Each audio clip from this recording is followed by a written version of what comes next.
जय जगन्नाथ केमिति अछंती आपण माने। सोयाबीन ने बहुत परिमाण रे प्रोटीन अच्छी। सोयाबीन आमको खाइबा निहाती दरकार। आसंतु आमे आज सोयाबीन ने गोटे रेसिपी बनैबा। मो स्नेहा डेली लाइफ का आपण मानकु स्वागत। देखंतु एठी मो सोयाबीन रो परोटा गोटे बनैबा। कित्ते सॉफ्ट एटा जेतिकी सॉफ्ट देखा जाउछ ना बहुत सॉफ्ट आ तुला भली नरम। समस्त पसंद करिवे। पिला माने टिफिन रे देले आराम रे पिला माने खाइबे। बहुत टेस्ट लगे। आपण माने थरे बनेकी देखिए बहुत टेस्ट लगे। बेसी परिश्रम भी नहीं। बहुत कम समय भितर परोटा रेडी हो। आपण माने थरे करके देखु केते सॉफ्ट और केते नरम होईची। चलंतु आमे एबे सोयाबीन परोटा करिबा। तापे हमको कौन दरकार चलंतु देखिबा। प्रथम एमती सोयाबीन नहीं जाए ताको गरम पानी रे देकी लुण पकईकी गोलेकी ताको 15 मिनिट बतुरे देबे। से जिंदी सोयाबीन गुडा फुली जीवो। फुली गला परे देखंतु हे गला ठंडा हो जाइतिबो।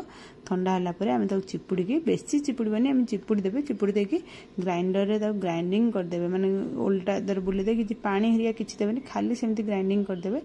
ग्राइंडिंग कर दिला परे देखंतु हमर एबे रेडी हे गेला सोयाबीन ग्राइंडिंग करा पेस्ट। तापर आमे गोटे कढ़ाई बसी देबा। कढ़ाई तेल 2 चम्मच पके। बेसी तेल एते दरकार नै। 2 चम्मच तेल पकेबे। तापर आमे तदर जीरा गोटा जीरा 1 चम्मच, रसुण छेचा 5-7 खंड आ अदा एतिके अदा एमती 1 इंच छेचा पकेदेबा। पकेदेकी ताको एमती भाजी देबा। से टिके लाल हेला बेलू आम टिक टिक करी काटिक रखिता पियाज पूरा कीमा साइज रो पियाज आपण माने काटिक रखिथिबे। से कीमा पियाजटा पकेदेबा। कीमा पियाज पकेदेकी बेसी भाजबेनी कि हाई फ्लेम रखिथिबे। एठी लो करिबेनी। हाई फ्लेम रे आउ 2 मिनिट खंड भाजी देला परे तदर आमे कंचा लंका कीमा दीटा पकेदेबा। पकेदेकी आउ 2 मिनिट भाजी देबा। एबे हमर देखंतु पियाज एतिक भाजबा। आठो अधिक आ पियाज भाजबानी।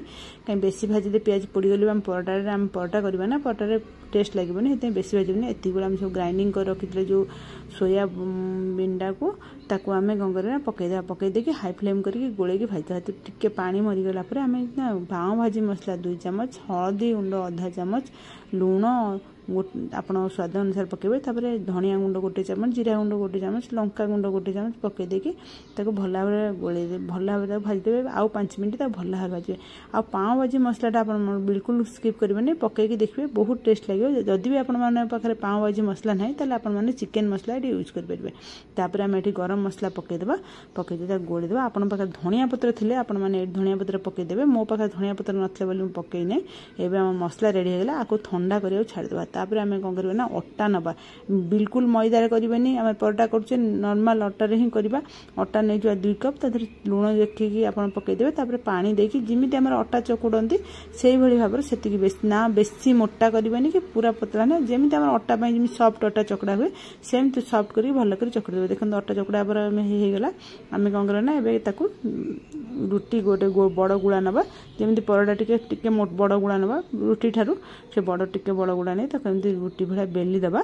बेली देकी आमे जो सोयाबीन टा हमर जो भाजी की रखिथिले से ठंडा हो जाइए। से मझे देदेबा। आपण हिसाब से मुझे 4 कोणिया करुचे। आप गोल करेंगे मुझे 4 कोणिया कर दूचे। आप हिसाब से बेलिबे। जो अटा छाट देकी एमती बेली देबा। ताको भला अच्छा दे बेली देबा।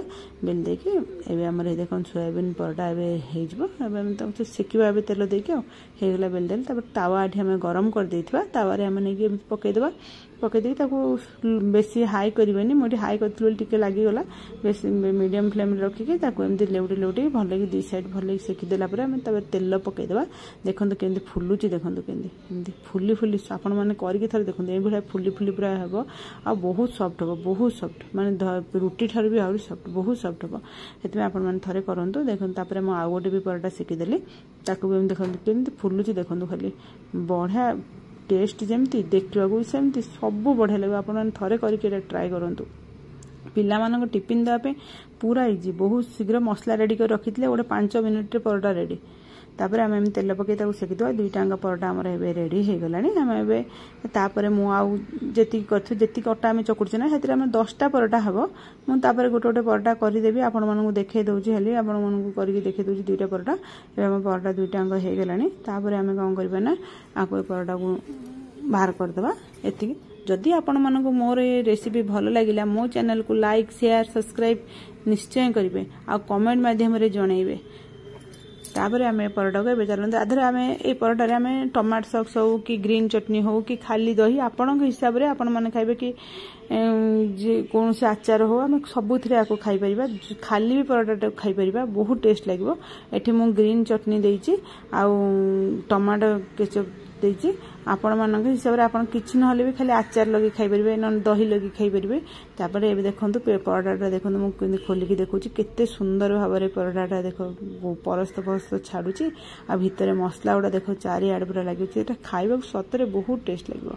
आपण माने थरे एभली टाइप रो करिके देखंतु पिला माने तो टिफिन नेले आ टिफिन बळका आसीबनी घर को पिला माने टिफिन शेष कर दे आसीबे आ किछि बंचिबो भी नाही। देखंतु केते सॉफ्ट भी देखंतु कितने हाथ रे ये करले केते सॉफ्ट।